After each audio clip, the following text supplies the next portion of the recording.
All right, everyone. Ready to dive into a really fascinating case. Today, we're heading all the way to New Zealand in 1989. 1989, wow. It's a story about a young Swedish couple, Urban Hoagland and Heidi Packinan, and their mysterious disappearance. Yeah, this case is really interesting because you have this couple who are so adventurous, you know, young, engaged, totally in love, backpacking around New Zealand, sending letters back home about their travels, and then suddenly, nothing. It's like one of those picture-perfect adventures that takes a dark turn. Exactly. And to really understand how this whole thing unfolded, we're going to be digging into the Case File podcast. Oh, case file, great choice. Yeah, their episode number 209 goes super deep into the investigation, all the witness statements, even the court proceedings. It's a really solid breakdown of this crazy case. So are we thinking they just got lost in the wilderness? New Zealand's got some pretty rugged terrain, or did they maybe become victims of a crime? Right, those are definitely the initial thoughts, but there's a lot more to it than that. Let's rewind a bit to set the scene. Picture Urban and Heidi, totally in love, exploring these stunning landscapes, keeping their families back in Sweden updated on their adventures through letters. Oh, that's sweet. Yeah, super old school, right? But then, all communication stops. Their last known location was a coastal town called Thames. They were planning to hike the Taroo Creek track. Taroo Creek track? Isn't that one pretty intense? Yeah, this isn't a walk in the park. Think dense forests, steep slopes, even some abandoned mine shafts. Real adventure stuff. Not exactly ideal for beginners. Definitely not. Weeks go by, and then their Subaru station wagon, basically their mobile home for the trip, turns up abandoned in Auckland, miles away from Thames. Wait, abandoned? What about their stuff? All their stuff was still in the car, passports, camping gear, everything. So it's not like someone stole it just for the car itself. That is strange.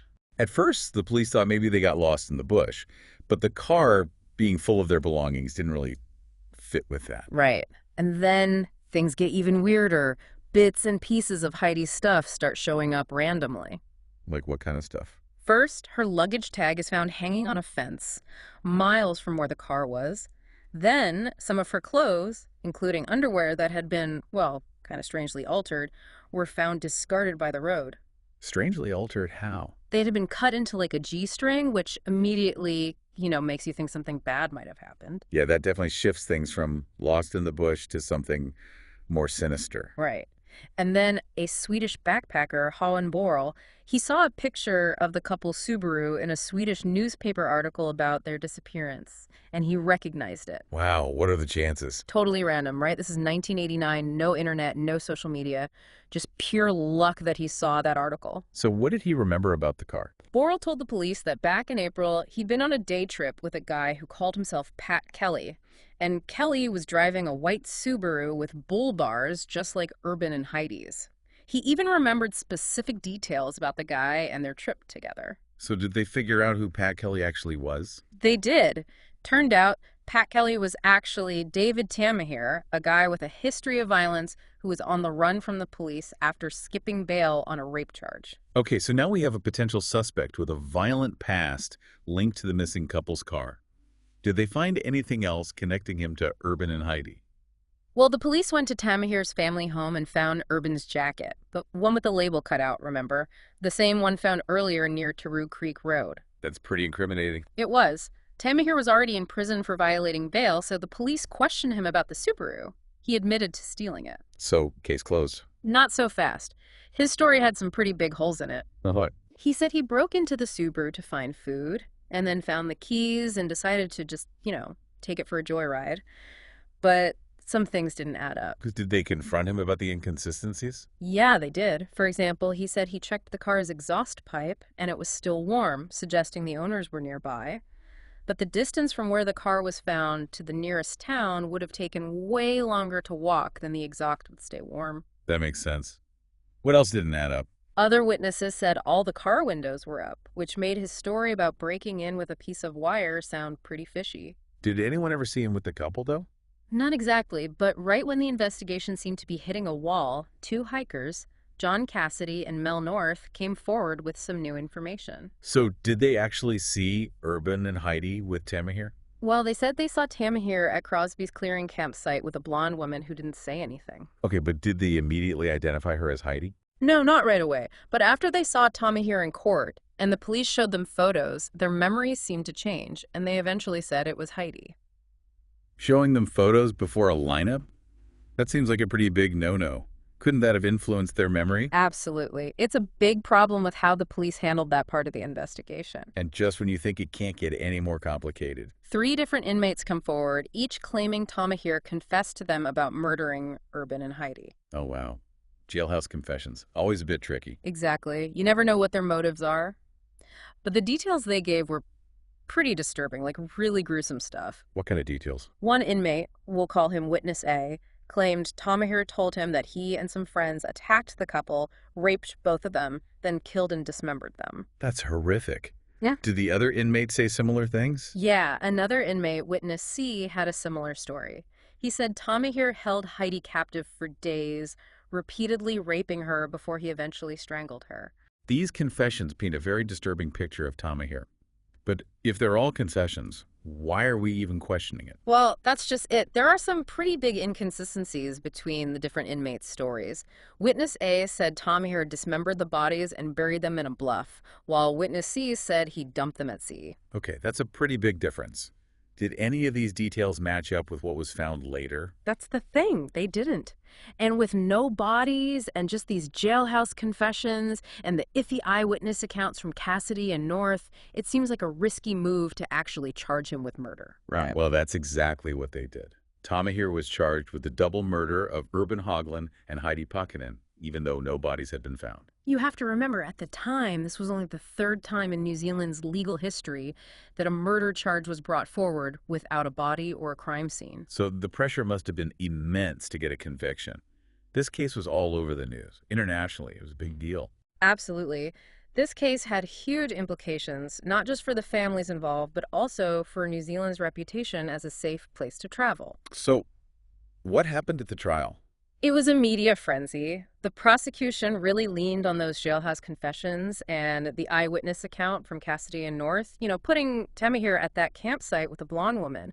They argued that given his past, he must have lured the couple into the bush, attacked them, and then hid their bodies. What about the defense? What was their argument? The defense said the whole case was built on circumstantial evidence and unreliable witnesses.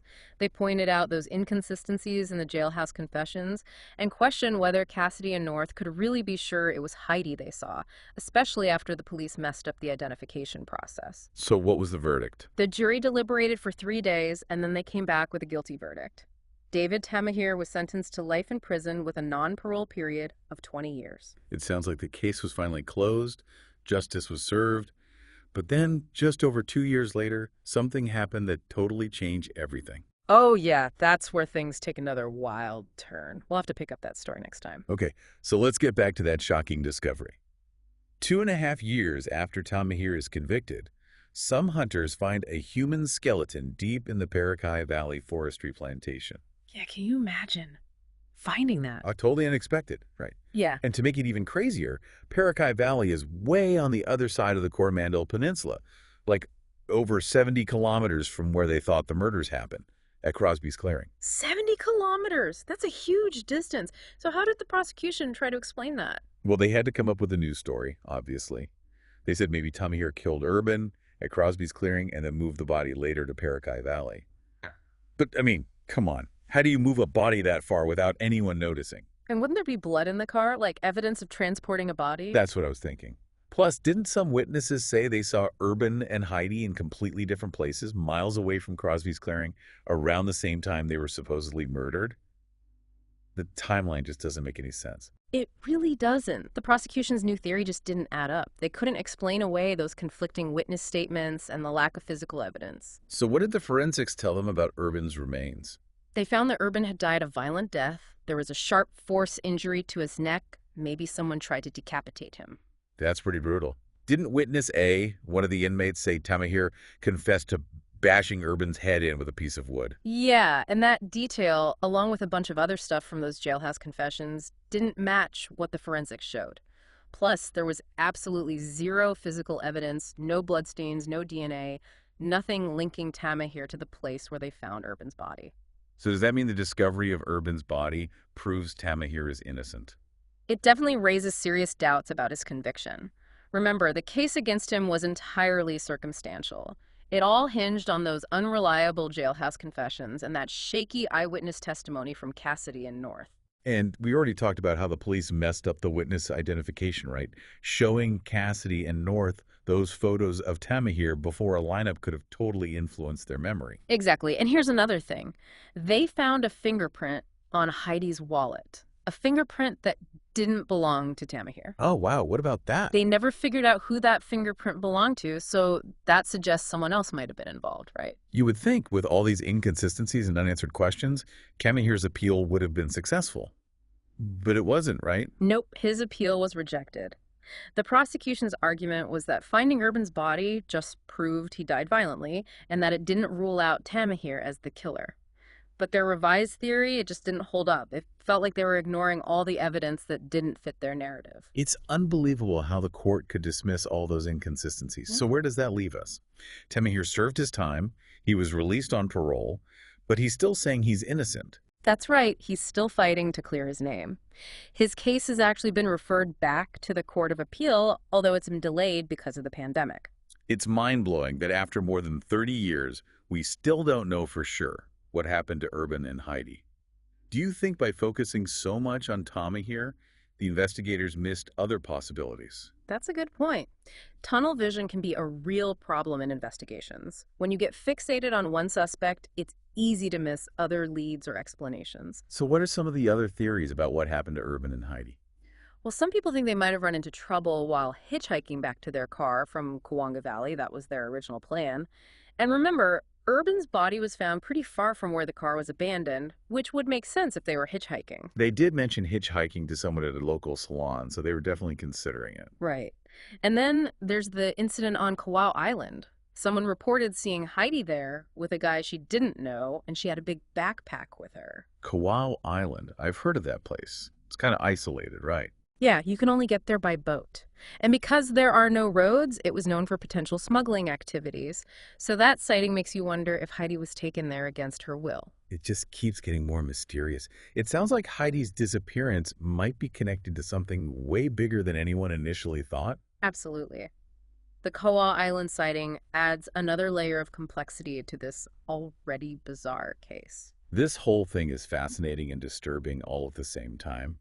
Are there any other details that really stand out to you?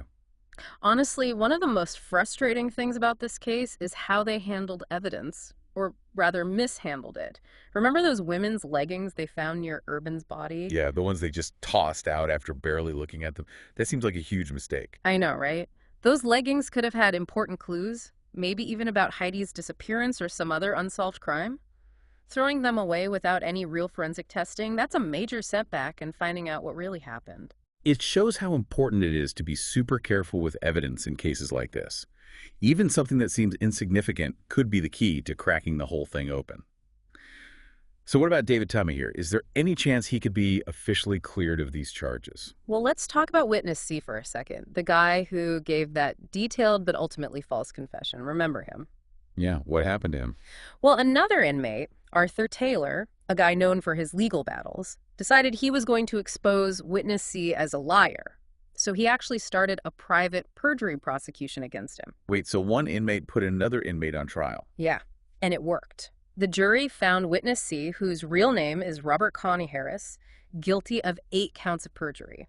Wow. So basically, a key part of the prosecution's case against Tamahir has been completely discredited. Exactly. Harris's testimony was really important to their case. Now that it's been proven to be a lie, it really weakens the whole thing. So that perjury conviction, along with everything else that doesn't add up, is why Tamahir's case is being looked at again by the Court of Appeal, right? That's right. The fact that Robert Comey Harris lied, the lack of any physical evidence, and those questionable witness statements, it all casts a lot of doubt on whether Tamahir is actually guilty. So after all these years, there might finally be some justice for him. There's definitely hope. But even if Tamahir is exonerated, that still doesn't tell us what happened to Heidi Packinan. Her body has never been found, and her family still doesn't have any answers. It's just a sad reminder that even after decades, some cases stay open and families are left with so many unanswered questions. This deep dive has been really heavy. What do you make of it all? Do you think David Tamahir was wrongfully convicted? Or was he somehow involved? It's a tough one. There's no easy answer. The evidence is so messy, and there are so many different theories. It's hard to say for sure what really happened. This case shows just how complicated the justice system can be and how difficult it can be to get to the truth. Yeah, no kidding. For me, what really stands out is how some people just never give up on finding the truth, even when it seems impossible. Like Arthur Taylor, the inmate who exposed witnesses' lies. He wouldn't let it go. And of course, you have David Tama here, who has always insisted he's innocent, even after all these years. His determination, after all the setbacks, says a lot. This whole case reminds us that finding justice is rarely simple. It can be a really long and confusing road with lots of twists and turns and dead ends. But even when you're not sure what happened, it's important to keep looking for answers, to keep examining the evidence, and to demand that people are held accountable. Maybe someday the truth about what happened to Urban and Heidi will finally come out, bringing some peace to their families and shedding some light on all the mysteries surrounding this case. This deep dive has definitely given us a lot to think about. Even cases that seem closed can have so many layers and unanswered questions. What do you think? Do you think justice was served? Or do you think there's more to this story? We encourage you to check out the source material and decide for yourself. The Urban Hoagland and Heidi Packinan case is still unresolved, a real-life mystery that shows just how strong the need for answers can be. It's really hard to wrap your head around it all, isn't it? We've gone through so many details of the Urban Hoagland and Heidi Packinan case, and it seems like every time we uncover something, we end up with even more questions. This is one of those cases that really makes you think about truth and justice. You know, we have all these conflicting stories, evidence that doesn't quite add up, and it just feels like we're missing a big part of the puzzle. We started this deep dive hoping to figure out what happened, but we've uncovered so many inconsistencies and things that just don't make sense. It's like a tangled mess, and it's hard to know where to even begin to try to sort it all out. I think one of the hardest things to accept is that even though they found Urban's remains, we still have no idea what happened to Heidi. Can you imagine what her family must be going through, not knowing what happened to their daughter, their sister? It's just heartbreaking to think about. And they've begged Tamahir to tell them where her body is, just hoping for some kind of closure. But Tamir insists he can't tell them anything because he wasn't involved. It's just a terrible situation with no good answers. We've talked about those inconsistencies in the jailhouse confessions, the witness testimonies that don't quite hold up, and the lack of any real evidence connecting Tamahir to the crimes. But have you thought about the impact all of this has had on the families? It must be incredibly difficult for everyone involved to deal with all of this. Oh, absolutely. The families of both Urban and Heidi have gone through a nightmare. They've not only lost their loved ones, but also had to deal with all the uncertainty surrounding the investigation, the trial, and then all these lingering questions that nobody can answer. And to make it even worse, important evidence was either mishandled or completely destroyed. Those leggings found near Urban's body, they could have held vital clues. But they were thrown away without any real forensic testing. It's a big reminder of how easily crucial evidence can be overlooked or mishandled in cases like this. It really is. And this whole case makes you wonder if maybe the investigators were too focused on Tana here. Maybe they missed other possibilities because they were so convinced he was guilty. That's a good point. We did talk about those other potential suspects, like Huia George Foley and that guy who was seen with Heidi on Kauai Island. Do you think there's a chance they could have been involved somehow? It's hard to say for sure, but they definitely deserve more investigation. This whole case just keeps getting more and more mysterious. It seems like Heidi's disappearance might be connected to something much bigger and more complicated than anyone realized at first. It feels like we're dealing with a real-life enigma, you know? A bunch of loose ends that might never be tied together. This deep dive has been a roller coaster of emotions. It's been shocking, frustrating, and ultimately just really sad. What are your thoughts? Do you think justice was served? Or is there something more to this story? Do you believe David Tamahir was wrongfully convicted? Or was he somehow involved? It's a tough call. There just isn't a simple answer. The evidence is contradictory. There are so many theories floating around. It's almost impossible to say for certain what truly happened. This case really shows how complex the justice system can be and how sometimes the search for truth can be incredibly difficult. I think what really strikes me is how some people, even when faced with unbelievable challenges, never give up on trying to find the truth. Like Arthur Taylor, that inmate who exposed witnesses' lies. You wouldn't let it go. Right, and we can't forget about David Tama here. He's always maintained his innocence, even after spending years in prison. His persistence after all this time is really something. This case really highlights how the pursuit of justice can be a long and difficult road, full of unexpected twists and turns. But even when things are uncertain, it's crucial to keep searching for the truth, to keep looking at the evidence, and to demand that people are held accountable for their actions. Maybe someday the truth about Urban and Heidi will finally be revealed, giving their families some peace and finally solving all the mysteries surrounding this case. This deep dive has given us a lot to think about. It's a good reminder that even cases that seem to be closed can have more to them than meets the eye. What do you think about all of this? Do you think justice was served, or do you think there's more to this story? We really encourage you to check out the source material for yourselves and come to your own conclusions. The Urban Hoagland and Heidi Packinan case remains unsolved, a true mystery that shows us just how powerful the desire for answers can be. Thanks for joining us on this deep dive. We'll see you next time.